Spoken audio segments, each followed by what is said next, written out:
the eternal security. Once an individual has settled the question of salvation, as the Bible declares, yung sa pinag-usapan natin nakaraan, by the grace, through faith in Jesus Christ, it is imperative that we understand how that decision has affected this entire life. Dapat naintindihan natin kung paano makaka-apekto ito sa buhay natin. Yung mga pagbabago, kung kailan po natin, kung bakit natin tinanggap. At kung natanggap na natin si Lord sa buhay natin, sa pamilya natin, dapat naintindihan natin yung pagbabago. Amen. Amen. Amen. So, ngayon, sa pag-aaralan po natin, ay malalaman, maintindihan po natin. At maging sa nakarang pinag-aaralan natin about salvation, maintindihan natin na there are two families. No? Ano nga po yung isa? Isang pamilya. Pamilya ni Sandy Boy. Daybell family. Freedom's family. And the family of God. God. At nawa, ay naintindihan natin yung pagkakaiba ng dalawa. Yung pamilya ni Sunny Boy at pamilya ni Lord. So, tinanggap natin si Jesus Christ as our personal Savior. Karoon tayo ng gift of salvation. Ito po ay hindi natin o hindi natin pinaglaan ng lakas o hindi tayo lang nagbuwis ng kahit ano para makamit ang kaligtasan. Ito ay binigay sa atin na free. Walang bayad. Ayaw pa yun nga sa barangay, pag nagbibigayan ng, diba, ng sigaro, ng, ano ba tawag ito? Relief. Wala namang bayad yun, di ba? Pero ang daming tao na nakapila, ang daming tao na excited na makatanggap ng relief. Sana ganun din tayo. Excited tayo na makatanggap ng biyaya ng gift na galing sa ating Panginoon. At alam ko naman, no, na lahat tayo na nandito ay nakatanggap ng biyaya na galing sa Panginoon. Yes. Amen. Ang biyaya po sinasabi ko, tinutukoy ko dito, ay ang kaligtasan po sa bawat isa sa atin. So, now, the testimony of the Lord Jesus Christ Himself, nung binigay niya kanyang buhay sa pagkatayo po, ay wala pong ibang patutunguhan kundi ibang nakaraan na pag-usapan natin. Wala tayong ibang patutunguhan kundi ang impyerno dahil sa ating mga kasalanan. At walang ibang nagbayad doon, ibus tayo sa pamamagitan ng dugo ng Panginoon. Jesus Cristo. No? Siya yung naging tanging dahilan kung bakit tayo ngayon ay nandito. Amen. So, the testimony of the Lord Jesus Christ Himself on this Sunday, no, ay nagpapromise sa atin ng buhay na walang hanggan.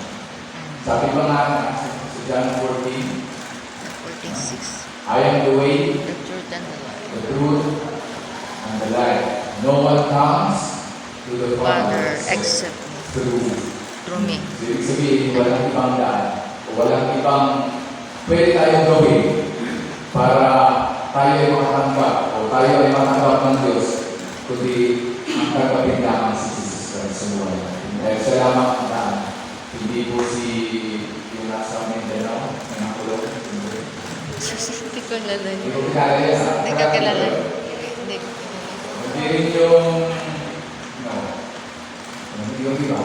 Nagsasabi na suko ni suko ni hindi ko alam kung sino yung suko sa kanya. Pero ang alam ko lang na sinuko ay si Jesus Cristo.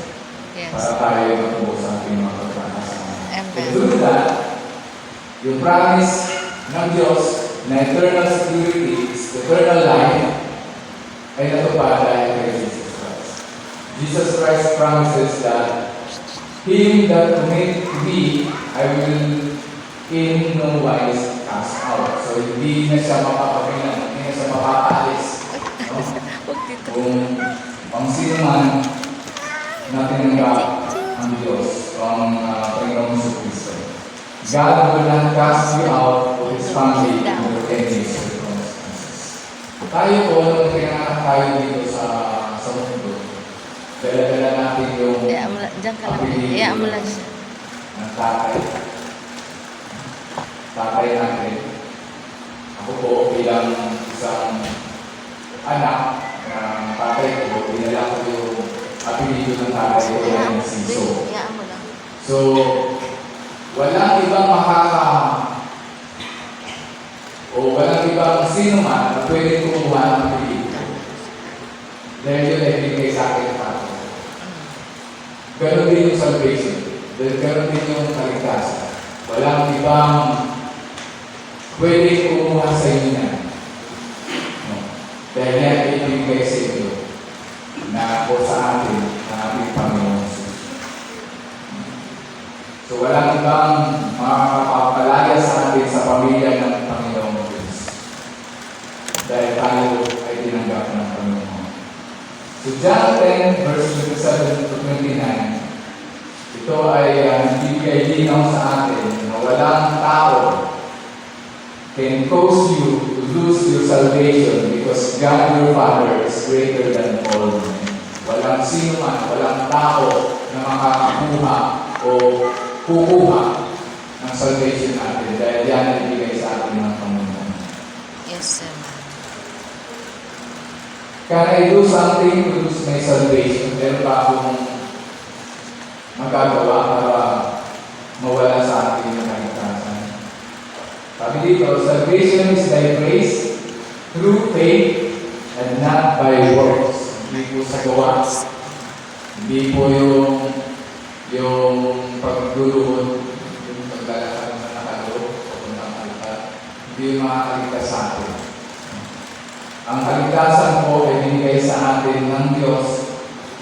Salvation is by grace through faith and not by works.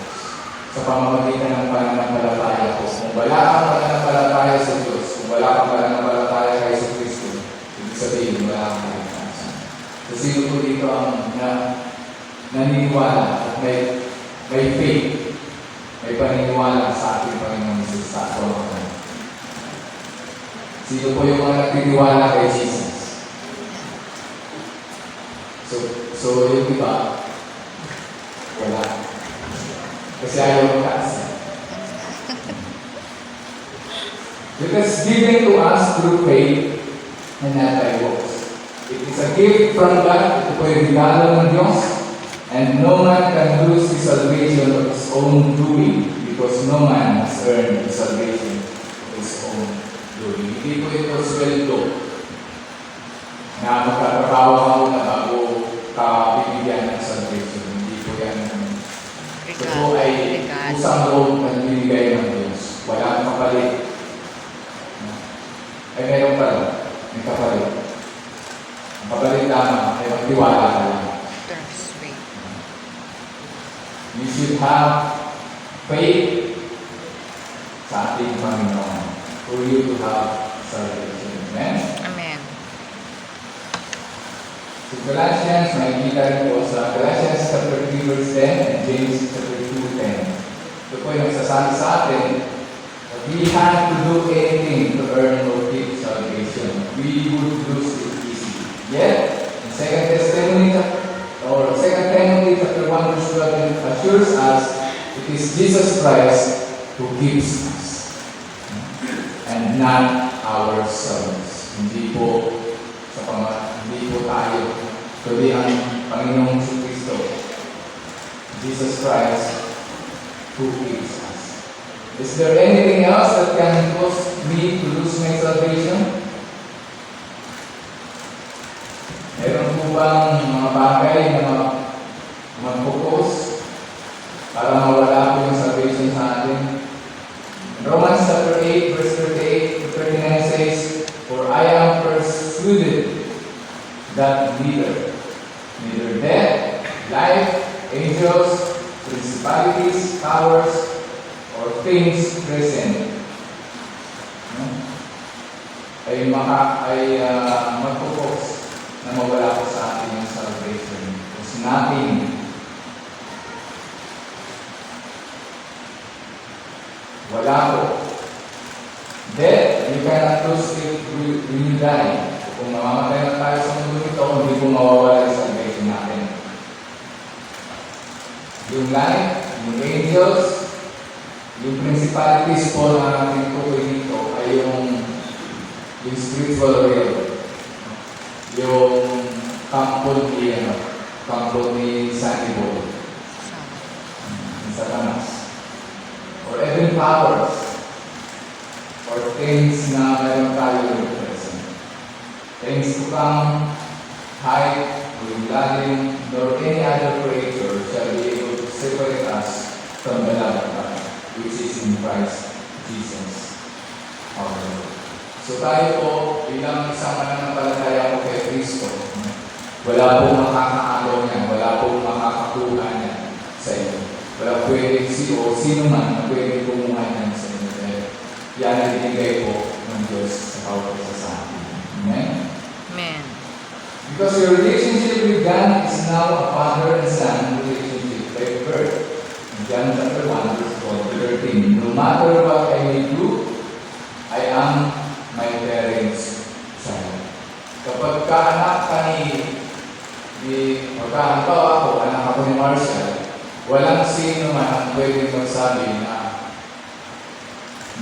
or makakakuha na mapilito ko bilang isang insiso or bilang isang pagapuro. Walang sino man ang pwedeng kumuha sa inyo na pilito niya dahil ibinigay yan sa iyo ng tao niya. Diba?